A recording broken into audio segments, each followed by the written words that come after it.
ಆ ಪ್ರದಕ್ಷಿಣೆ ಹೇಗಿರ್ಬೇಕಪ್ಪ ಅಂತಂದ್ರೆ ರಾಘವೇಂದ್ರ ರಾಘವೇಂದ್ರ ರಾಘವೇಂದ್ರ ಪಾಹಿ ಮಾಂ, ರಾಘವೇಂದ್ರ ರಾಘವೇಂದ್ರ ರಾಘವೇಂದ್ರ ರಕ್ಷಮ, ನಾ ಕರ್ತ ಹರಿಕರ್ತ ಹಾ ತತ್ಪೂಜಾ ಸರ್ವಶಾಲಿನ ಅಂತ ಹೇಳ್ತಾರೆ.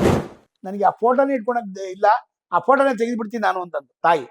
ನಿನ್ನ ದೇವ್ರು ನಿಂಗೆ ಏನು ಬುದ್ಧಿ ಕೊಡ್ತಾರೋ ಆ ರೀತಿ ಮಾಡಮ್ಮ ಅಂತಂದೆ. ಹಾಗೆ ನನಗೆ ನೆಮ್ಮದಿನೇ ಇಲ್ಲ, ಏನು ಸೇವೆ ಮಾಡಿದ್ರು ರಾಯರು ವಿಶೇಷ ಅನುಗ್ರಹವನ್ನು ಮಾಡಲೇ ಇಲ್ಲ ನಮ್ಮನ್ನ. ಓಂ ಶ್ರೀ ರಾಘವೇಂದ್ರಾಯ ನಮಃ. ಶ್ರೀ ಗುರುಭ್ಯೋ ನಮಃ, ಪರಮ ಗುರುಭ್ಯೋ ನಮಃ, ಶ್ರೀಮದಾನಂದ ತೀರ್ಥ ಭಗವತ್ಪಾದ ಆಚಾರ್ಯ ಗುರುಭ್ಯೋ ನಮಃ, ಶ್ರೀ ವೇದು ವ್ಯಾಸಾಯ ನಮಃ, ಲಕ್ಷ್ಮೀ ಹಯಗ್ರೀವಾಯ ನಮಃ, ಲಕ್ಷ್ಮೀ ವೆಂಕಟೇಶಾಯ ನಮಃ. ಓಂ ಕಲ್ಯಾಣಾದ್ಭುತಗಾತ್ರಾಯ ಕಾಮಿತಾರ್ಥಪ್ರದಾಯಿನೇ ಶ್ರೀಮದ್ ವೆಂಕಟನಾಥಾಯ ಶ್ರೀನಿವಾಸಾಯ ತೇ ನಮಃ. ಬುದ್ಧಿರ್ಬಲಂ ಯಶೋಧೀಯಂ ನಿರ್ಭವ್ಯಕ್ತಮರೋಗತಃ ಜಾಡ್ಯಮಾತ್ಪಡತ್ಪಂಚಾನುಮಸ್ಮರಣಾಧೇ. ಶ್ರೀ ಕ್ಷೇತ್ರ ಆಗಿರ್ತಕ್ಕಂಥ ಜ್ವಾಲಾ ಭವರೋಗ ವಿದ್ಯೆ ಲಕ್ಷ್ಮೀ ನರಸಿಂಹದೇವರ ಸನ್ನಿಧಾನ, ನವ ನರಸಿಂಹದೇವರ ಸನ್ನಿಧಾನ, ಸಂತಾನ ಗೋಪಾಲಕೃಷ್ಣ ಇರ್ತಕ್ಕಂಥ ಸನ್ನಿಧಾನ, ಮುಖ್ಯ ಪ್ರಾಣ ದೇವರ ಸನ್ನಿಧಾನ, ಅದರಲ್ಲೂ ವಿಶೇಷವಾಗಿ ರಾಯರ ಮುತ್ತಿಗಾ ಬೃಂದಾವನದಲ್ಲಿ ವಿಜೇಂದ್ರ ತೀರ್ಥರು, ಜಯತೀರ್ಥರು, ರಾಯರು ಮೂರೂ ಮುತ್ತಿಗೆ ಇರ್ತಕ್ಕಂಥ ಇಂತಹ ಕ್ಷೇತ್ರದಲ್ಲಿ ರಾಘವೇಂದ್ರ ಸ್ವಾಮಿಗಳು ಸಂಪೂರ್ಣವಾಗಿ ಪ್ರತಿಯೊಬ್ಬರನ್ನು ಆರೋಗ್ಯ, ಒಳ್ಳೆ ಭಾಗ್ಯ, ಸಂಪತ್ತನ್ನು ಕೊಟ್ಟು ಅವರವರ ಕುಲವನ್ನು ಉದ್ಧಾರ ಮಾಡಲಿ ಅಂತೇಳಿ ಭಗವಂತನಲ್ಲಿ ಪ್ರಾರ್ಥನೆ ಮಾಡ್ತಾ, ಬಹಳ ಒಳ್ಳೆ ಚೆನ್ನಾಗಿ ಕೇಳಿದ್ಯಾ ಗುರುಗಳು, ಕೇಳಿದ್ದೀರ ತಾಯಿ. ನನಗೆ ನೆಮ್ಮದಿನೇ ಇಲ್ಲ, ಏನು ಸೇವೆ ಮಾಡಿದ್ರು ರಾಯರು ವಿಶೇಷ ಅನುಗ್ರಹವನ್ನು ಮಾಡಲೇ ಇಲ್ಲ ನಮ್ಮನ್ನ. ನಮಗೆ ಒಳ್ಳೆ ಜ್ಞಾನ ಸಂಪತ್ತು ಬೇಕು, ನೆಮ್ಮದಿ ಬೇಕು, ಅದಕ್ಕೇನು ಮಾಡಿದ್ರೆ ಅನುಕೂಲ ಆಗುತ್ತೆ ಗುರುಗಳೇ ಅಂತ ಹೇಳ್ತಾರೆ. ಗುರುಗಳ ಹತ್ರ ಬಂದಾಗ ನಾವು ಯಾವುದೇ ಒಂದು ಕೆಲಸವನ್ನು ಮಾಡಬೇಕಾದ್ರೆ, ಗುರುಗಳ ಸೇವೆಯನ್ನು ಮಾಡಬೇಕಾದ್ರೆ, ರಾಯರಿಗೆ ಸೇವೆಯನ್ನು ಮಾಡಬೇಕಾದ್ರೆ ಆ ಸೇವೆಯಲ್ಲಿ ಭಕ್ತಿ ಬೇಕು, ಭಕ್ತಿ ಬೇಕು, ನಿರಕ್ತಿ ಬೇಕು. ಅಚ್ಯುತಾನ ನಾಮವನ್ನು ಮೆಚ್ಚಿ ಹಚ್ಚಿದವರಿಗೆ ಅಂತ ದಾಸರು ಹೇಳ್ತಾರೆ. ಅದಕ್ಕೋಸ್ಕರವಾಗಿ ಆ ಭಕ್ತಿಯಿಂದ ನಾವು ಸೇವೆಯನ್ನ ಮಾಡಬೇಕಂತ. ನೆಮ್ಮದಿ ಬೇಕು. ಏನಕ್ಕೆ ನೆಮ್ಮದಿ ಇರಲ್ಲ? ಆರೋಗ್ಯದಲ್ಲಿ ಸಮಸ್ಯೆ ಇರುತ್ತೆ, ಬೇರೆ ಬೇರೆ ಸಮಸ್ಯೆ ಇರುತ್ತೆ. ಆ ಸಮಸ್ಯೆಗಳೆಲ್ಲವೂ ಬೇಕು ಪರಿಹಾರ ಮಾಡಿ. ಭಗವಂತ ನನಗೆಲ್ಲ ಭಗವಂತ ಕೊಟ್ಟಿದ್ದೇನೆ, ದುಡ್ಡು ಕಾಸು ಮಕ್ಕಳು ಎಲ್ಲ ಚೆನ್ನಾಗಿದೆ, ಯಾಕೋ ನೆಮ್ಮದಿ ಇಲ್ಲ ಗುರುಗಳೇ. ಆ ನೆಮ್ಮದಿ ಬೇಕು ಅಂತ ಏನ್ ಮಾಡ್ಬೇಕು ಅಂದಾಗ, ಎಲ್ಲಿ ರಾಯರ ಮಠಗಳಿದೆ, ಎಲ್ಲಿ ಎಲ್ಲಿ ರಾಘವೇಂದ್ರ ಸ್ವಾಮಿಗಳ ಬೃಂದಾವನಗಳಿದೆ, ಆ ಬೃಂದಾವನಕ್ಕೆ ಹೋಗಿ ನಮಸ್ಕಾರವನ್ನು ಮಾಡ್ಬೇಕಂತೆ. ಆ ನಮಸ್ಕಾರದಲ್ಲಿ ಹೇಗಿರ್ಬೇಕಪ್ಪ ಅಂತ ಹೇಳಿದ್ರೆ, ಗುರುಗಳಲ್ಲಿ ಸೇವೆ ಮಾಡ್ಬೇಕಂತೆ. ಬಟ್ಟು ಗುರುಗಳಲ್ಲಿ ನಿಂತ್ಕೊಂಡು ಭಗವಂತನಲ್ಲೇ ಭಕ್ತಿಯಿಂದ ಧ್ಯಾನವನ್ನು ಮಾಡು ಅಂತ ಹೇಳುತ್ತೆ. ಧ್ಯಾನ ಹೇಗೆ ಮಾಡಬೇಕು? ಧ್ಯಾನ ಅಂದ್ರೆ ಆ ರಾಘವೇಂದ್ರ ಸ್ವಾಮಿಗಳ ಬೃಂದಾವನ ನಿಂತು ನಾವು ಕಣ್ಣು ಬಿಟ್ಕೊಂಡು ನೋಡ್ಬೇಕಂತೆ ಗುರುಗಳನ್ನ. ಆ ಕಣ್ಣು ಬಿಟ್ಕೊಂಡು ನೋಡಿ ಗುರುಗಳನ್ನ ಅಲ್ಲಿ ಕೇಳ್ಕೊಳ್ಬೇಕಂತೆ. ಗುರುಗಳೇ, ಈ ಜನ್ಮವನ್ನು ಕೊಟ್ಟಿದ್ಯಾ ನೀನು? ಈ ಜನ್ಮ ನಂದಲ್ಲ, ಇದು ನೀನು ಕೊಟ್ಟಿರ್ತಕ್ಕಂಥ ಜನ್ಮ ಇದು. ಈ ಜನ್ಮ ಕೊಟ್ಟಾಗ ನನಗೆ ನಿನ್ನ ಸೇವೆಯನ್ನು ಮಾಡ್ತಕ್ಕಂಥ ಭಾಗ್ಯ ಕೊಡಪ್ಪ, ಒಳ್ಳೆ ಜ್ಞಾನ ಸಂಪತ್ತನ್ನು ಕೊಡಪ್ಪ ಅಂದಾಗ ಆ ಭಗವಂತ ನಿಮ್ಗೆ ಆ ಸಂಪತ್ತನ್ನು ಕೊಡ್ತಾನಂತೆ. ಭಕ್ತಿಯಿಂದ ಕೇಳ್ಬೇಕಂತೆ ಭಗವಂತನನ್ನ. ನಾವೇನೇ ಒಂದು ಕೆಲಸವನ್ನು ಮಾಡ್ಬೇಕಾದ್ರೆ ನಾನ್ ಮಾಡ್ದೆ ಅಂತ ಹೇಳ್ಕೊಡ್ತಂತೆ ಭಗವಂತ. ನಾ ಕರ್ತ ಹರಿಕರ್ತ ಹಾ ತತ್ಪೂಜಾ ಸರ್ವಶಾಲಿನ ಅಂತ ಹೇಳ್ತಾರಂತೆ. ಆದ್ರೆ ನಾನೇ ಏನು ಮಾಡ್ತಾ ಇಲ್ಲ ಭಗವಂತ, ನನ್ನಲ್ಲಿ ನಿಂತು ಈ ಎಲ್ಲಾ ಕೆಲಸಗಳನ್ನು ಮಾಡಿಸ್ತಾ ಇದ್ಯಾ, ಈ ಒಳ್ಳೆಯ ಕೆಲಸಗಳನ್ನು ಮಾಡಿಸ್ತಾ ಇದ್ಯಾ ಭಗವಂತ. ಆ ಕೆಲಸದಿಂದ ವಿಶೇಷವಾಗಿರ್ತಕ್ಕಂಥ ಫಲವನ್ನು ಕೊಡುವಂಬೇಕಂತೆ. ರಾಘವೇಂದ್ರ ಸ್ವಾಮಿ ಹತ್ರ ಹೋಗಿ ಫಲ ಹ್ಯಾಕ್ ಕೊಡ್ತಾರೆ? ರಾಘವೇಂದ್ರ ಸ್ವಾಮಿ ಹತ್ರ ಯದ್ಭಾವಂ ತದ್ಭವತಿ.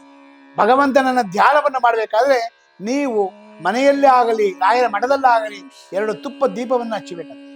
ಆ ತುಪ್ಪದಲ್ಲಿ ಲಕ್ಷ್ಮೀದೇವಿ ಇರ್ತಾಳೆ, ಬತ್ತಿಯಲ್ಲಿ ಲಕ್ಷ್ಮೀ ನಾರಾಯಣ ಇರ್ತಾನಂತೆ, ಅಗ್ನಿಯಲ್ಲಿ ಮುಖ್ಯ ಪ್ರಾಣದೇವರು ಇರ್ತಾರಂತೆ. ಅದಕ್ಕೋಸ್ಕರವಾಗಿ ಈ ತುಪ್ಪದ ದೀಪವನ್ನು ಹಚ್ಚಿದಾಗ ಆ ತುಪ್ಪ ದೀಪವನ್ನು ಆರತಿಯನ್ನು ಮಾಡ್ಬೇಕಂತೆ.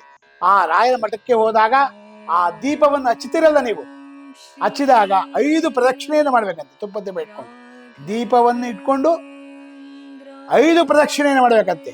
ಆ ಪ್ರದಕ್ಷಿಣೆ ಹೇಗಿರ್ಬೇಕಪ್ಪ ಅಂತಂದ್ರೆ, ರಾಘವೇಂದ್ರ ರಾಘವೇಂದ್ರ ರಾಘವೇಂದ್ರ ಪಾಹಿ ಮಾಂ, ರಾಘವೇಂದ್ರ ರಾಘವೇಂದ್ರ ರಾಘವೇಂದ್ರ ರಕ್ಷಮ, ರಾಘವೇಂದ್ರ ರಾಘವೇಂದ್ರ ರಾಘವೇಂದ್ರ ಪಾಹಿ ಮಾಂ, ರಾಘವೇಂದ್ರ ರಾಘವೇಂದ್ರ ರಾಘವೇಂದ್ರ ರಕ್ಷಮ, ರಾಘವೇಂದ್ರ ರಾಘವೇಂದ್ರ ರಾಘವೇಂದ್ರ ಪಾಹಿ ಮಾಂ, ರಾಘವೇಂದ್ರ ರಾಘವೇಂದ್ರ ರಾಘವೇಂದ್ರ ರಕ್ಷಮ.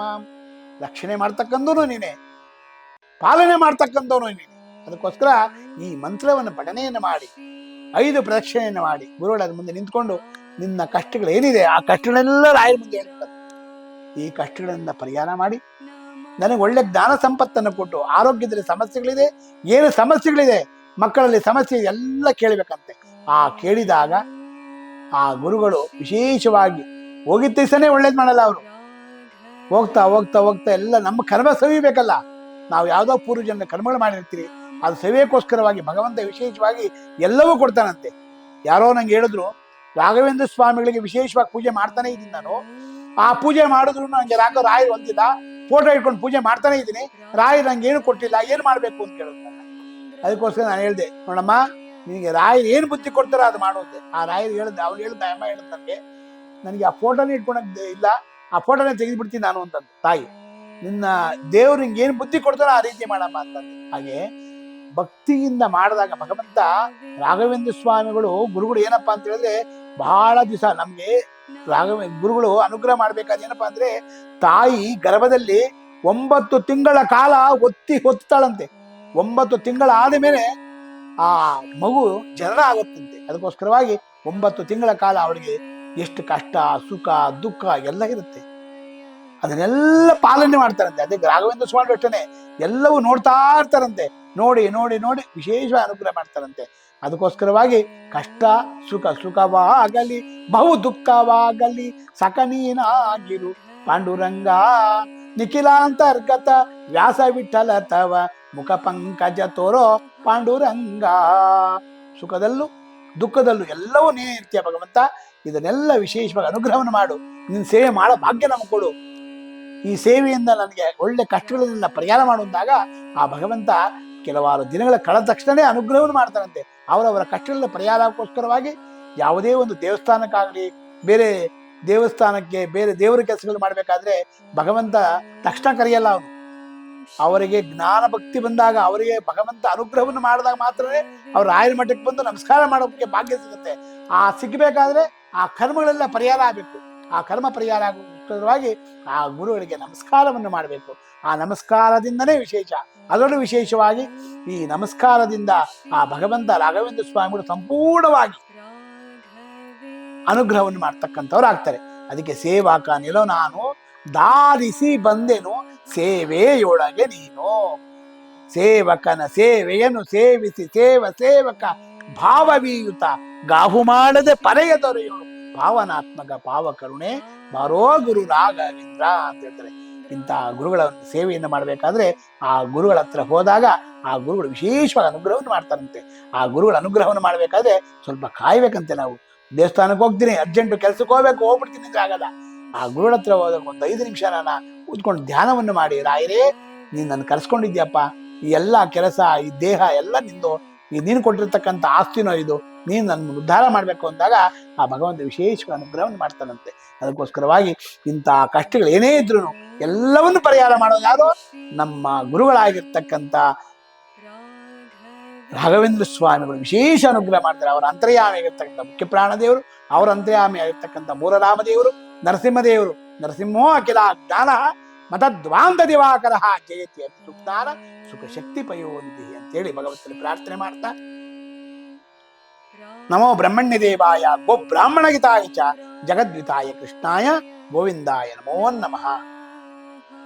ಕೃಷ್ಣ ಕೃಷ್ಣ ಕೃಷ್ಣ ಕೃಷ್ಣ ಕೃಷ್ಣ ಅಂದ 4 ಬಾರಿ ವಿಶೇಷವಾಗಿ ನೆನೆದ್ರೆ ಸಾಕಂತೆ. 3 ಬಾರಿ ನೆನೆದರೆ ನಮಗೆ ಇರ್ತಕ್ಕಂಥ ಎಲ್ಲ ಕಷ್ಟಗಳು ಪರಿಹಾರ ಆಗ್ತಕ್ಕಂಥದ್ದು ಯಾವುದು? ಕೃಷ್ಣನ ಜಪದಿಂದ. ಕೃಷ್ಣಾಯ ವಾಸುದೇವಾಯ ಹರಿಯೇ ಪರಮಾತ್ಮನೇ ಪ್ರತಶ್ಲೇಷನಾಶಾಯ ಗೋವಿಂದಾಯ ನಮೋ ನಮಃ ಅಂತೇಳಿ ಭಗವಂತನಲ್ಲಿ ಪ್ರಾರ್ಥನೆ ಮಾಡ್ತಾ, ಪೂಜ್ಯಾಯ ರಾಘವೇಂದ್ರಾಯ ಸತ್ಯ ಧರ್ಮರತಾಯ ಚ ಭಜತಾಂ ಕಲ್ಪವೃಕ್ಷಾಯ ನಮತಾಂ ಕಾಮಧೇನವೇ ದೂರ್ವಾದಿ ದ್ವಾಂತರವೇ ವಿಷ್ಣುವೇಂದ್ರಿಯ ಪರಂದ್ರೆ ಶ್ರೀ ರಾಘವೇಂದ್ರ ಗುರುವೆ ನಮೋ. ಅತ್ಯಂತ ದಯಾಳು ಹಂಸನಾಮಕ ಪಕ್ಷಿಯಾಗಿರ್ತಕ್ಕಂಥ ಹಾಲನ್ನು ತಗೊಂಡು ನೀರನ್ನು ಬಿಡುತ್ತೋ ಅದೇ ರೀತಿಯಾಗಿ ನಮ್ಮಲ್ಲಿರ್ತಕ್ಕಂಥ ಒಳ್ಳೆ ಗುಣಗಳನ್ನು ತಗೊಂಡು ಕೆಟ್ಟ ಗುಣವನ್ನು ಬಿಟ್ಟು ನಮ್ಮನ್ನು ದಾನ ಮಾಡಿ ಅಂತೇಳಿ ಭಗವಂತನ ಪ್ರಾರ್ಥನೆ ಮಾಡ್ತಾ, ಸರ್ವಂ ಶ್ರೀಕೃಷ್ಣ ಅರ್ಪಣ ಮತ್ತು ಮಧ್ವಾಂತರ್ಗತ ಭಾರತೀಶಾರ್ಪಣ. ಪುಟ್ಟರಾಯರೇ, ಏನ್ ಮಾಡ್ತಿದ್ದೀರಾ? ಪ್ರತಿದಿನ ನಮ್ಮ ಅಪ್ಪ ಅಮ್ಮ ನಿಮ್ಮ ಚಾನೆಲ್ ನ ಎಲ್ಲಾ ವಿಡಿಯೋಗಳನ್ನ ನೋಡುತ್ತಾರೆ, ಆದ್ರೆ ಸಬ್ಸ್ಕ್ರೈಬ್ ಶೇರ್ ಮಾಡೋದು ಮರೆತಿದ್ದಾರೆ. ಅದಕ್ಕೆ ನಾನು ಸಬ್ಸ್ಕ್ರೈಬ್ ಶೇರ್ ಮಾಡ್ತಿದ್ದೆ, ಕಮೆಂಟ್ ಕೂಡ ಮಾಡ್ತಿದ್ದೆ. ಹಾಗಾದ್ರೆ ನೀವು ಕೂಡ ಸಬ್ಸ್ಕ್ರೈಬ್ ಶೇರ್ ಕಮೆಂಟ್ ಮಾಡಿ ಪ್ಲೀಸ್. ಓಂ ಶ್ರೀ ರಾಘವೇಂದ್ರ